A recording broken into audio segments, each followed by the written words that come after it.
Bonjour, bienvenue dans cette nouvelle vidéo. Moi, je suis ravie de vous retrouver. Aujourd'hui, je vais répondre aux différentes questions ou demandes que vous m'envoyez suite aux vidéos. D'ailleurs, je veux vous remercier tous pour votre présence sur cette chaîne ou sur le compte Instagram. Merci pour toutes vos interactions. Je vais commencer en abordant le thème de la comparaison pour répondre à plusieurs questions en même temps. Pour faire rapide, je dirais que la seule personne à qui on peut se comparer, c'est soi-même.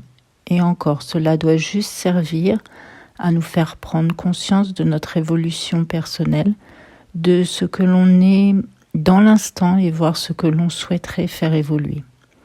Mais sinon, aucune comparaison n'est possible. Se comparer à quelqu'un qui n'a pas eu la même éducation, le même mode de vie, qui n'a pas le même fonctionnement interne n'est pas possible. Chacun est unique et réalise sa vie avec ce qu'il sait, ce qu'il ressent et ce qu'il est intérieurement. Je continue avec une notion importante pour moi qui est le fait de ne pas être trop dur avec soi-même. Quelque chose que je connais bien et que j'ai beaucoup travaillé, et parfois encore, si je ne suis pas encore tout à fait dans ma conscience, cela peut revenir. Cela ne sert à rien d'être trop exigeant avec soi-même. Je ne dis pas d'être dans la complaisance et de ne rien faire, mais le développement de soi, l'éveil de nos consciences prend du temps. Il n'y a pas de baguette magique pour ça. Et c'est uniquement dans la bienveillance que l'on doit avancer et dans un premier temps s'accepter tel que l'on est pour évoluer ensuite. Vouloir tout changer rapidement est illusoire, c'est épuisant. Alors acceptons l'imperfection, acceptons nos imperfections. Je dirais même que si nous étions parfaits, nous ne serions certainement pas incarnés sur Terre, en train de travailler sur l'évolution de notre âme. Ensuite, j'aimerais parler de la gratitude. Effectivement, j'entends souvent « mais comment être dans la gratitude pour les choses difficiles de la vie et les traumatismes qu'on a tant de mal à guérir ?» Dans un premier temps, lorsque l'on vit quelque chose de difficile, il s'agit de se protéger, de penser à soi, de s'éloigner si besoin, c'est évident. Mais par la suite, il est important de comprendre pourquoi on a vécu cela, puis d'avoir effectivement de la gratitude pour ce vécu, mais également pour la compréhension qu'on a posée dessus. Car c'est ce processus qui évitera de revivre continuellement la même chose, de revivre les mêmes déceptions. Un exemple, une situation difficile de soumission, de non-respect viendra nous faire travailler l'affirmation de soi. Et c'est en prenant conscience de cela qu'on pourra évoluer et ne plus revivre une situation similaire.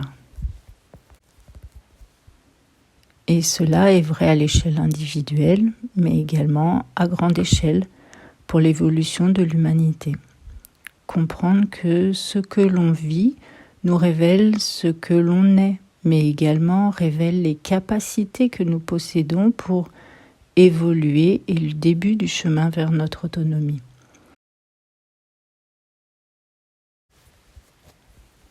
Ce qui me permet de rebondir sur un autre thème concernant le miroir de la vie.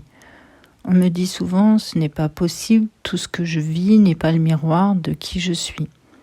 Et je réponds toujours que si tout ce que l'on vit, toutes les personnes que l'on croise et ce qu'elles nous renvoient est bien le reflet de qui l'on est.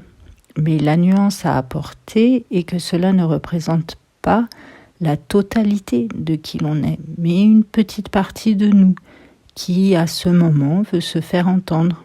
Et sa vibration attire la situation ou attire la personne.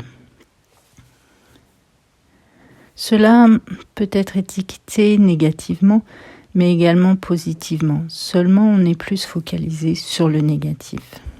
Alors qu'une situation difficile à gérer peut nous révéler une force, une capacité à gérer et à acter positivement. Une personne, par exemple, à qui l'on trouve une qualité ou un état d'être agréable, peut nous révéler la même qualité en nous. Il y a beaucoup de possibilités d'interprétation, mais en remettant de la conscience et en voyant le miroir de la vie comme un outil d'évolution personnelle, cela avancera et ne pas voir comme quelque chose de négatif. Je vais finir cette vidéo avec le thème des croyances. Je parle régulièrement de nos croyances et on me répond souvent « mais je ne choisis pas mes croyances, je crois en ce qui est là concrètement, ce qui est vérifié ou ce qui est vérifiable ». Et c'est justement là le problème, je pense. Si l'on se base sur le visible, sur la matière, sur ce qui existe déjà, alors rien ne pourra changer ni évoluer. Comme je l'ai dit plusieurs fois, la création vient d'une énergie et si nous ne changeons pas d'énergie, alors rien ne changera dans le concret. C'est pour ça que souvent je dis que nos croyances sont limitantes, car elles nous enferment. Après, si elles nous enferment dans quelque chose qui nous convient, ok, pas besoin d'en changer.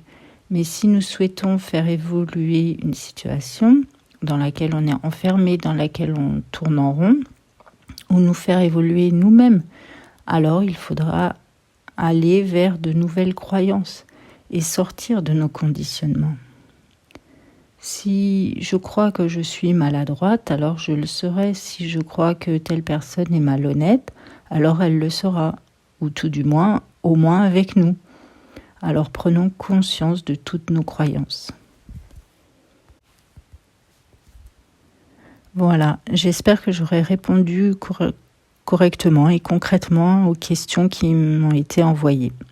Je noterai dans la description mon mail. Si vous avez d'autres questions, n'hésitez pas. C'est dans le partage que l'on s'enrichit et c'est toujours un plaisir pour moi de vous lire. Je vous remercie pour votre présence. À bientôt pour une nouvelle vidéo et surtout, prenez soin de vous.